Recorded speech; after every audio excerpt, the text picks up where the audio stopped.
Olá, seja bem-vindo, bem-vindo ao Capital Natural. Pouca gente que estuda o assunto tem dúvidas sobre a persistência e o aumento da desigualdade no Brasil e no resto do mundo e o impacto dela no desenvolvimento de uma sociedade mais sustentável. No programa de hoje vamos falar de um aspecto importante e pouco explorado da desigualdade, que é a distribuição, obviamente desigual, do orçamento público. E de um aspecto importante dessa distribuição, a questão territorial. A pergunta que nos norteia na conversa de hoje é: para onde que vai o dinheiro ou o investimento público, por exemplo? Sobre isso, eu converso com a Mariana Almeida, que é doutora em Economia e Desenvolvimento pela FEA-USP, professora do Programa Avançado em Gestão Pública do INSPER e superintendente da Fundação TID Setúbal. E Tomás Wissenbach, que é mestre em Geografia Humana pela USP e pesquisador do Centro Brasileiro de Análise e Planejamento.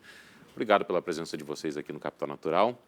E a primeira pergunta que eu faço é justamente sobre a desigualdade. Ela vem aumentando no Brasil. Dados da ONU, por exemplo, mostram isso, que a desigualdade no Brasil aumentou, a concentração de renda também.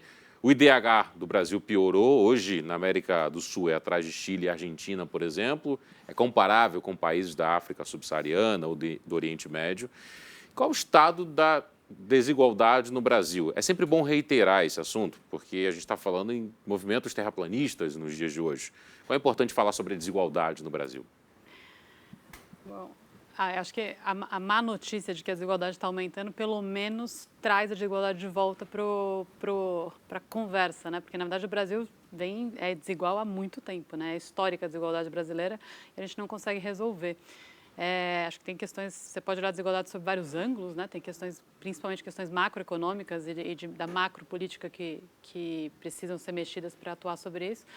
Na Fundação TID Setúbal, a gente atua especificamente sobre a desigualdade socioespacial, a desigualdade que acontece no território, que ela é muito cruel, né? Porque daí você tem uma desigualdade que se reproduz, ou seja, tem um bairro que já é mais pobre e por ser mais pobre ele gera menos renda, e por gerar menos renda ele continua atraindo menos investimento e aí é uma coisa que vai só piorando. Então essa tendência perversa de, quando é desigual, piorar ainda mais a desigualdade, essa tendência piora que a gente está vendo no Brasil e que a gente enxerga bem forte nos territórios, é um pouco o que nos motivou assim, a olhar também para essa questão do orçamento público. Eu acho que complementando, tem uma coisa que, complementando o que a Mariana falou, que o IDH ele é uma medida que considera 3 dimensões, né, basicamente. Ele tenta medir o desenvolvimento humano olhando para a educação, para a saúde, né, via expectativa de vida, e para a renda per capita. O elemento da renda ele é um elemento que está muito atrelado à dinâmica econômica do Brasil e do mundo. E o elemento de saúde e educação estão mais ligados à política pública e ao financiamento, ao quanto dinheiro tem para financiar as políticas de saúde e de educação, principalmente a saúde e a educação pública. Mas tem uma coisa que apoia isso tudo, que é a distribuição da infraestrutura. É as pessoas terem acesso ao saneamento básico, terem acesso à mobilidade, não estarem vivendo em áreas de risco, né? Se você está vivendo em uma área que tem risco de deslizamento, é evidente que isso vai interferir na expectativa de vida, é evidente que isso vai interferir na educação também. E aí, quando a gente olha para a infraestrutura, a gente está olhando para como que o Estado, como que o poder público está distribuindo isso pelas pessoas. E quando a gente vê que metade da população brasileira não tem acesso ao saneamento, por exemplo, a gente percebe que, muitas vezes, a ação do Estado está colaborando para que essa dinâmica de desenvolvimento humano das pessoas esteja aquém do que a gente esperava. Só puxando mais uma coisinha, acho que a infraestrutura também mexe nas oportunidades da pessoa de melhora da renda, né? Isso não é igual, né, a preparação para o mercado de trabalho de alguém que está vivendo sob essas condições que o Tomás está falando e alguém que está em condições melhores. Então, e é uma diferença muito grande, inclusive. Exato. Uhum. Você falou sobre a aplicação do dinheiro público. Eu queria falar um pouco sobre essa aplicação. Qual a importância que essa aplicação tem, o dinheiro público, para tratar desse assunto?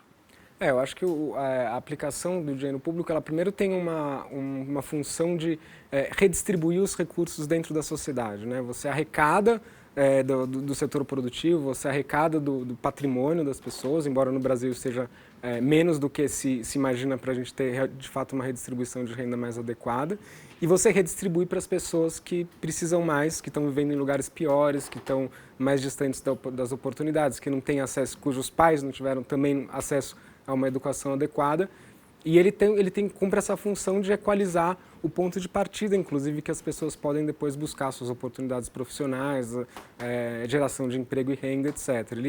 Então, ele tem esse objetivo redistributivo, né, de pegar onde está sendo produzida a riqueza e garantir condições iguais, que acaba sendo bom para a sociedade como um todo. Acho que o recurso público ele é arrecadado do conjunto da sociedade e a gente faz isso em nome de alguma coisa que a gente compartilha, né, como sociedade, com alguns direitos, alguns acessos que a gente entende que todos deveriam ter condição de chegar e se você individualmente não chega ou você não tem, cabe a um Estado, cabe a esse compartilhamento meio que cobrir os buracos também. E aí, então, saber quais são essas escolhas, para onde está indo o dinheiro público, também reflete o que de fato a sociedade está apoiando coletivamente. A gente junto coloca dinheiro lá e é importante ter bastante clareza de para onde ele vai, para saber o que é que nós estamos acordando enquanto coletivo, né? E aí, Mariana, existe um termo que é difícil, inclusive, para o apresentador falar, territorialização, que é uma metodologia importante também de ser tratada. Qual a importância da territorialização da aplicação do orçamento público nesse tema? Acho que primeiro é importante dizer que esse termo difícil, da territorialização, não sei, Tomás me completa aqui depois, assim, a ideia é saber para onde vai, não só em termos de o quê, se é saúde, educação, tal, mas para onde mesmo, em que lugar, em que endereço, em que região que você está usando o recurso. Isso, no nível municipal, a gente tem a divisão dos orçamentos, claro, de cada estado, de cada município, mas quando você tem um grande município como São Paulo, por exemplo, é muito difícil alguém se preocupar em dividir o recurso para cada um dos territórios. Mas quando uma cidade é muito desigual como é São Paulo e você não enxerga isso, todos aqueles possíveis benefícios que a gente estava falando sobre gastar o dinheiro onde mais precisa, eles se perdem, né? Você não consegue analisar. Então, acho que vai um pouco por aí esse termo. Acho que o Tomás... Quando a gente pensa em território, né, a gente está pensando em... Você caminha pela cidade, em bairros diferentes, e você percebe, né? Por que num determinado bairro rico, aqui em São Paulo, se a gente pensar, Pinheiros, Faria Lima, Vila Mariana, né, você anda pela cidade, tem calçada, tem energia elétrica, tem sistema de transporte público, tem parque, tem praças. E você vai para outros lugares da cidade, né, onde mora, inclusive, a maior parte da população, e você não vê essas coisas, né? As calçadas são muito pequenas, o sistema de transporte público é ineficiente, as áreas verdes são muito escassas, os equipamentos públicos são poucos, as pessoas moram em áreas sem saneamento básico ou em áreas de risco. E aí você se pergunta, por que essa diferença, né?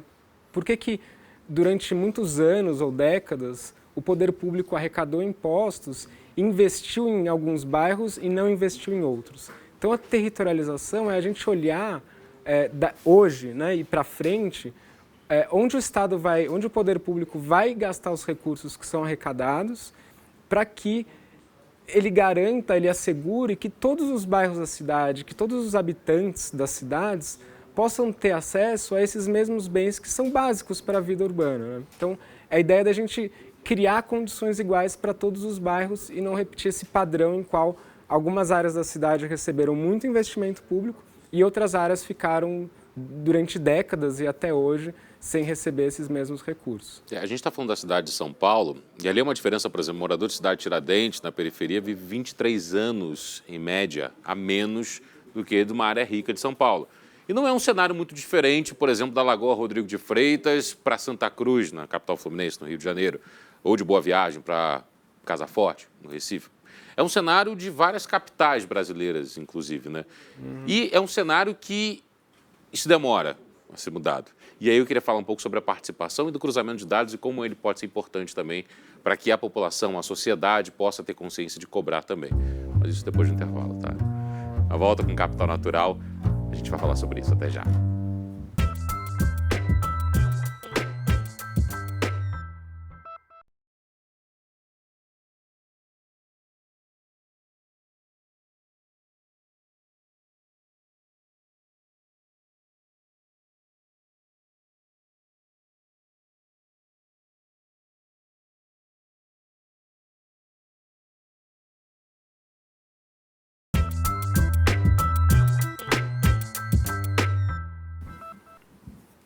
De volta com o Capital Natural, hoje falando sobre o aspecto territorial do orçamento público, ou dito de uma maneira mais direta, para onde é que vai o investimento público?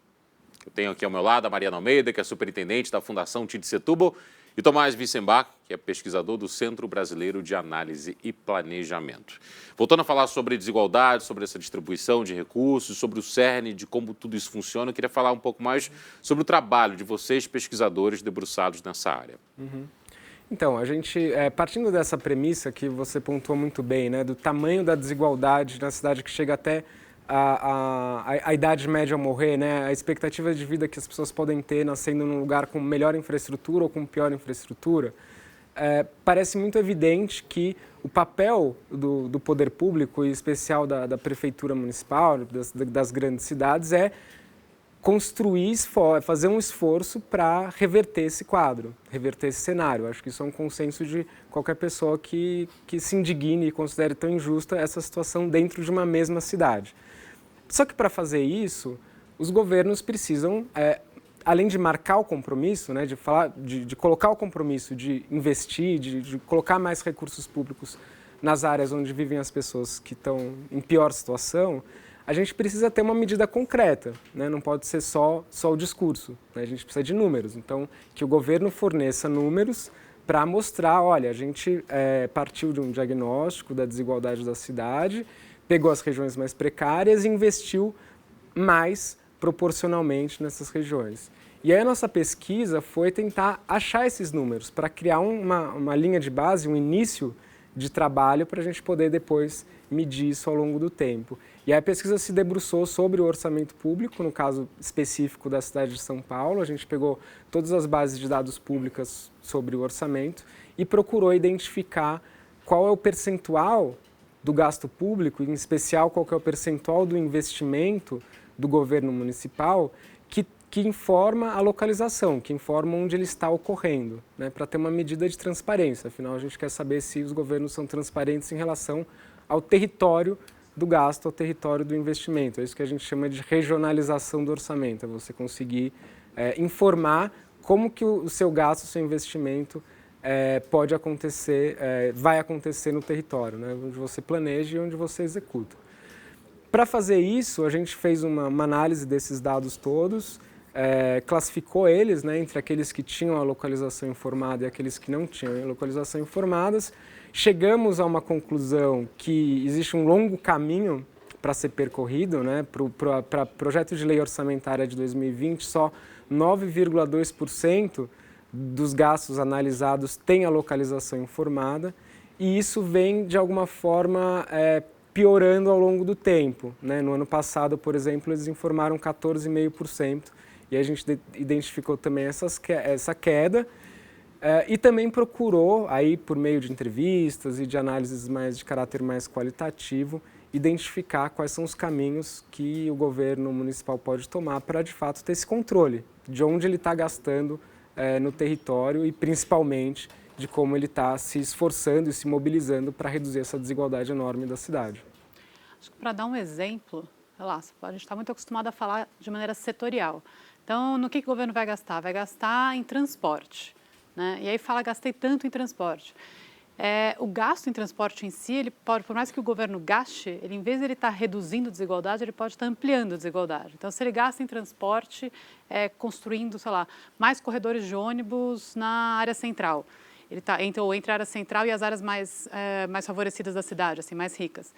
Você vai diminuir ainda mais o tempo de transporte, de deslocamento das pessoas que moram naquele raio que já é melhor. E quem não recebeu esse dinheiro, porque ele gastou ali, é uma escolha. Ao gastar neste lugar, ele não gastou em outro, né? E quando ele não gasta ali, o cara continua gastando o mesmo tempo que mora lá em Cidade Tiradentes, mas agora esse tempo é 10 vezes mais do que quem morava no centro, por exemplo. Então, assim, é nesse sentido que, onde você gastou, não só no que, se é transporte, habitação, saúde, mas onde foi, você consegue entender também o que efeito que está tendo sobre a desigualdade, né? Aí eu faço até pontuo aqui para você que está nos acompanhando. Se você quiser pegar, por exemplo, o site da Companhia de Engenharia de Trânsito da sua cidade, principalmente São Paulo e Rio de Janeiro, que são as duas maiores capitais do Brasil, se você observar o movimento de transporte nessas áreas na região central, no horário de pico, e depois, mais tarde, por volta das 10 horas da noite, se você olhar esse mapa, você vai ver que é muito diferente. O trânsito no centro ele está muito concentrado ali entre 6 e 7 da noite e 10 horas da noite nos extremos da cidade ainda há trânsito complicado, porque esses trabalhadores saíram do centro e demoraram 2, 3 horas para chegar até as periferias dessas cidades, né?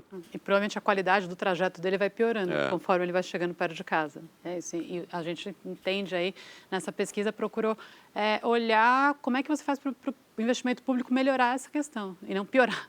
Né? Tem para dar um exemplo, a gente fez uma outra pesquisa que analisava isso em outras capitais do mundo, em outras grandes cidades do mundo. Né? E um exemplo, por exemplo, em Montreal, no Canadá, essa questão é um problema para várias cidades, né? Mas em Montreal eles refizeram a distribuição do orçamento público para alguns serviços, pensando em criar um pouco mais de igualdade, de equidade na distribuição do dinheiro. Então eles olhavam lá, poda de árvore, né? Putz, a gente está gastando muito mais em poda de árvore por habitante aqui no centro do que ali nos bairros mais pobres. E eles começaram a fazer a conseguir de fato construir métricas, construir uma forma de dividir o dinheiro para equilibrar e gastar por igual nas podas, pelo menos. Né? É que eles não têm esse problema de desigualdade tão forte como a gente, mas tentando equilibrar. Então, acho que a essência do estudo é um pouco pensar, dá para dividir de maneira mais racional o dinheiro, não só em termos dos setores, mas também em termos dos lugares. Porque tem gente que tem tudo pior, não é só gastar em educação, saúde, mas em educação e saúde onde mais precisa. Né? Porque esse conjunto faz diferença na vida das pessoas. Olha, a partir de 2020 a gente vai ter uma diferença na questão do orçamento, que é o orçamento impositivo. Estados e municípios devem gastar exatamente aquilo que o Congresso ordenou no fechamento das contas. Então a gente vai ter uma diferença na aplicação desses recursos. Eu queria falar um pouco sobre o CERN, que é a distribuição de recursos, a importância que ela tem e também dar alguns exemplos.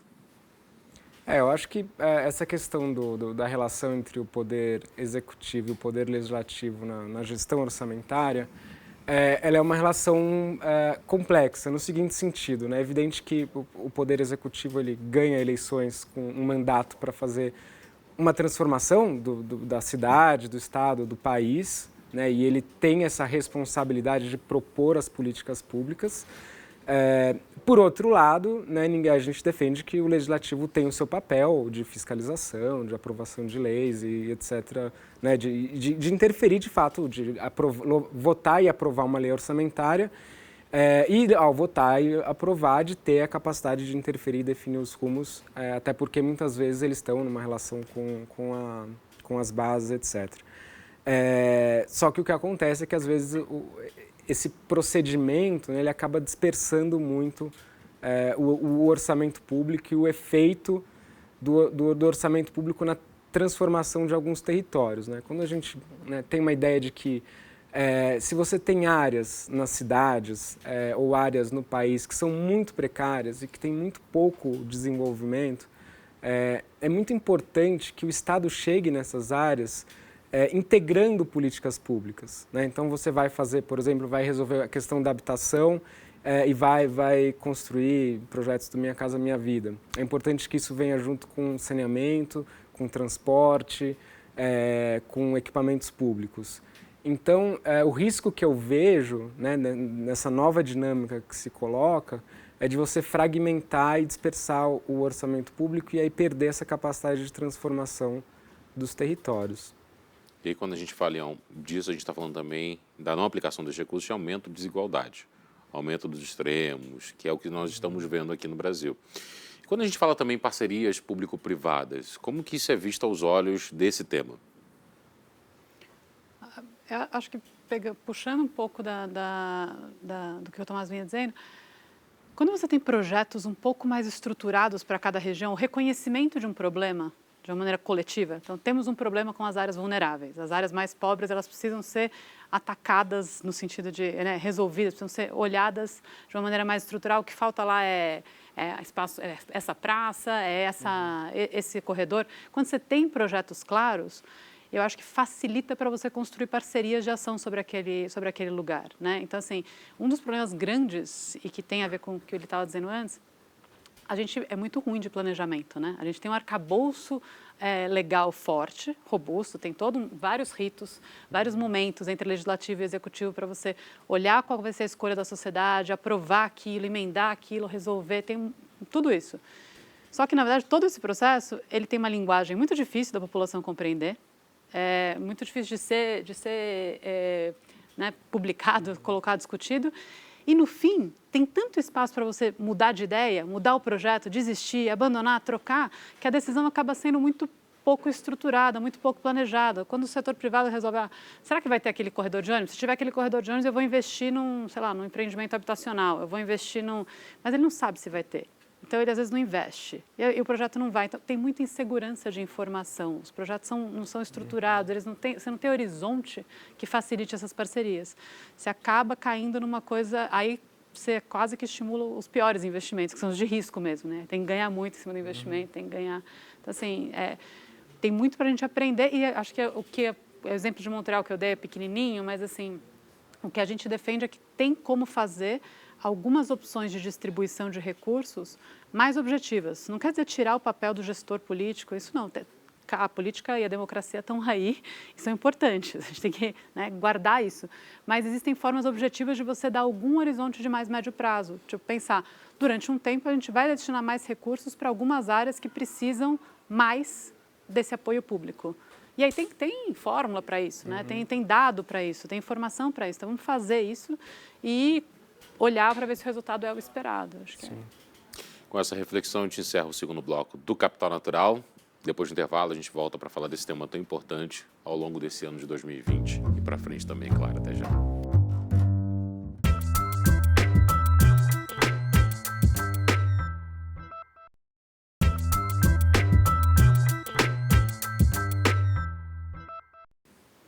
De volta com o Capital Natural, hoje falando sobre o aspecto territorial do orçamento público, ou dito de uma maneira mais direta, onde é que vai o investimento público? Tem aqui ao meu lado Mariana Almeida, que é superintendente da Fundação Tid Setúbal, e Tomás Wissenbach, que é pesquisador do Centro Brasileiro de Análise e Planejamento. Bom, quero começar com esse bloco trazendo algumas reflexões ao longo do ano de 2019, casos que infelizmente marcaram também outros anos nas grandes capitais brasileiras. Na Paraisópolis, na periferia de São Paulo, uma ação da Polícia Militar terminou com 9 jovens mortos. No Rio de Janeiro, uma menina de 8 anos, chamada Agatha Félix, foi morta durante uma ação da Polícia Militar. Como é que é a relação da área de segurança, da polícia, nas periferias do Brasil, na periferia de São Paulo, por exemplo, ajuda a entender a desigualdade que o Brasil vive? Eu acho que essa questão, né, que esses eventos de segurança que apareceram, eles, no fim, eles ajudam também a explicitar um modelo de cidade que foi sendo construído ao longo dos últimos 100 anos no Brasil e que implicam numa aceitação e numa naturalização da desigualdade, né? Você não teria, sob nenhum pressuposto razoável, lógico e científico, como justificar, né, que um mesmo grupo social e humano vivem no mesmo lugar, no mesmo território, e você tem diferenças tão grandes entre eles. E aí, a partir dessa constatação, acho que essas tragédias, elas refletem, claro, uma determinada concepção de política de segurança pública que coloca uma parcela da população como inimigos, né, do Estado, e, ao mesmo tempo, o quanto que a construção da cidade, a produção da cidade, em nenhum momento buscou potencializar uma repartição mais justa dos recursos, dos serviços urbanos. Enfim, por que a gente é capaz de construir um bairro com qualidade, com arborização, com boas vias, com transporte público, e em outros casos a gente não oferece ou oferece muito mal cada um desses serviços? Acho que essa é a questão que a gente tem que começar a olhar com urgência no Brasil. Você citou um dado, acho que no primeiro bloco, que até saiu no mapa das desigualdades, que a Rede Nossa São Paulo fez, é uma organização aqui da capital paulista, que analisa os distritos, né? E é engraçado, se você pegar vários indicadores dos distritos, você tem distritos na cidade de São Paulo do que as pessoas vivem como se vive na Europa, como se vive em países desenvolvidos. Você tem distritos onde você mora muito bem. E aí, que é o que você estava falando, como é que explicita a desigualdade? Você tem distritos que você mora muito mal, é muito diferente. E acho que o morar muito mal, esse tamanho dessa diferença, coloca esse outro lugar, esse lugar que está ruim, também como lugar do perigo, né? O lugar da coisa onde ela não está boa e ela tem que ser evitada, ela tem que ser controlada. Então, essa presença da polícia que você estava citando, acho que vem muito nesse lugar e acaba sendo o maior papel do Estado, né? Ele chegar ali como o Estado da polícia, quando, na verdade, aquele lugar ele precisa justamente ganhar as condições de vida, que é papel do Estado fazer isso, né? Então, por que ele não chega ali com o resto da infraestrutura urbana, com o resto das oportunidades que você enxerga naqueles outros distritos, né? Isso vale para São Paulo, mas vale para Rio de Janeiro. Acho que as diferenças são entrar quem está andando em Botafogo e vai andar na Maré, você vai ver bastante a diferença da presença do Estado. Conversávamos aqui fora do ar com relação a essas desigualdades e eu fui repórter na época que as UPPs foram implementadas no Rio de Janeiro. E ali você via a presença, num primeiro momento, da segurança, mas você não via de outros aspectos do Estado ao entrar nas favelas do Rio de Janeiro. Isso foi minando essa relação de tal forma que as UPPs tiveram o fim que elas tiveram, o fracasso que elas tiveram no fim desse projeto. E projetos nessa área de segurança foram tentados, por exemplo, em outras capitais do Brasil. Mas essa relação sempre foi estremecida por conta da ausência do Estado. Como você muito bem pontuou, é talvez o maior símbolo da entrada do Estado à área de segurança nessas áreas, nessas comunidades. Mas não dá para a gente falar que algo tenha dado certo nessa implementação toda. Não só estou falando de UPPs ou da área de segurança aqui em São Paulo, mas eu estou falando da aplicação de recursos públicos. Onde é que ela deu certo? Como é que ela deu certo e como é que ela pode dar certo?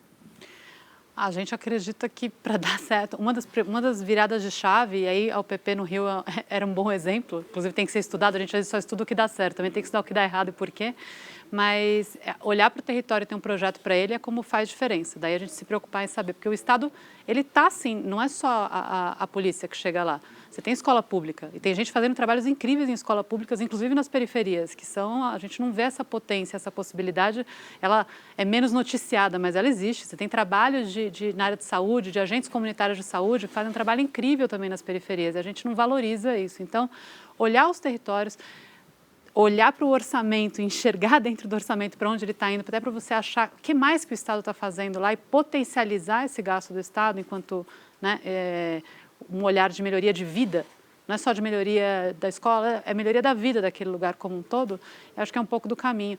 Mesmo no caso da segurança, tem os exemplos aí urbanísticos que agora tem se falado muito, que é o que foi feito em Medellín, por exemplo, lá na Colômbia, que o Estado, né, tinha um grande problema de violência lá e aí eles entraram com um conjunto de ações intersetoriais, entrando com as bibliotecas e os parques, Biblioteca Parque, que chamava lá. São grandes infraestruturas públicas que foram investidas junto com possibilidade de aumento da mobilidade das pessoas em cada um dos morros que existiam ali e os índices de violência caíram. Quer dizer, não foi com a polícia, foi também com a polícia, também teve um processo de treinamento e tal, mas é centrada pensando em encarar o problema daquele bairro em tudo que ele tem, como vida, né? Como um conjunto de coisas e não só de infraestrutura, mas de serviço público desse conjunto. Acho que não tem uma resposta mágica, né? Queria ter aqui, mas acho que é por aí que passa. Eu acho que tem uma coisa também que o Brasil já foi bom, que várias cidades no Brasil já foram pioneiras e já foram reconhecidas internacionalmente e que parece que de um tempo para cá a gente perdeu, mas que eu acho que é fundamental resgatar, que é a questão da participação no orçamento público. Eu acho que tem um lado de pensar os grandes problemas urbanos, como é a violência, e falar, olha, a gente precisa ter uma inversão de prioridades, a gente precisa de fato gastar muito mais nas áreas que mais precisam e que não receberam historicamente esses investimentos, mas acho que tem uma dimensão também que é de construir isso participativamente. Então, eu acho que não cabe mais a gente pensar num modelo e numa receita que vai transformar esses territórios. Eu acho que o que cabe é direcionar um volume cada vez maior de investimentos para esses territórios e fazer uma construção participativa na qual o cidadão, as pessoas desses bairros, né, dos bairros, consigam discutir juntos o que eles pensam que é melhor, o que potencializa coisas que já estão indo bem naquele bairro. Resgatar essa experiência do orçamento participativo que o Brasil já foi muito forte, eu acho que é um caminho que se complementa a essa ideia de inversão de prioridades e, enfim, me parece um caminho muito promissor. E para fazer isso, é muito importante a gente voltar na questão do orçamento territorializado, é muito importante que os governos urbanos e municipais olhem para a cidade e que sejam capazes de informar para a população o quanto eles vão gastar em cada lugar. Porque aí você chega numa subprefeitura ou num bairro da cidade para discutir o orçamento do ano seguinte e todo orçamento tem limitações, né? A gente sabe que o orçamento é limitado, não dá para fazer tudo, etc., mas que se chegue nas áreas da cidade, nos bairros da cidade, e discutam concretamente, olha, esse ano a gente tem 100 e a gente precisa decidir juntos se isso é melhor para recuperar as calçadas, para fazer uma UBS nova ou para fazer uma escola. E discutir junto com as pessoas e definir junto com elas. Isso também é algo que a experiência tem mostrado que, inclusive, valoriza o que é feito, né? Então, praças ou escolas que são feitas e discutidas participativamente tendem a ser melhor cuidadas, as pessoas entendem que aquilo foi uma escolha, né? Que, olha, que legal que a gente tem essa praça aqui, mas a gente achou que era mais importante fazer a praça primeiro e depois fazer mais uma creche, ou a gente achou importante que é fazer mais uma creche depois a praça. Então, essa questão da participação do orçamento eu acho que é fundamental e os governantes têm sido um pouco reticentes em fazer esse debate de forma democrática. Eu acho que o Brasil já foi melhor nesse campo. E aí eu estendo essa responsabilidade, porque eu costumo dizer que a grande reportagem está na desigualdade, né? O papel do jornalista também mostrar sempre essa desigualdade. Mariana Almeida, Tomás Wissenbach, muito obrigado pela presença dos dois, por esse assunto tão importante assim no nosso dia a dia, para esse Brasil que é tão desigual e tão grande que é. Legal. Obrigada, Pablo. O convite. Agradecemos aí. O Capital Natural fica por aqui. Agradeço aos nossos convidados, a Mariana Almeida, superintendente da Fundação Tite Setúbal, e o Tomás Wissenbach, que é pesquisador do Centro Brasileiro de Análise e Planejamento. Continue conosco, acesse nossas redes, nossa página, reveja nossos vídeos, mande seus comentários, sugestões também. E até a próxima. Muito obrigado. Tchau, tchau.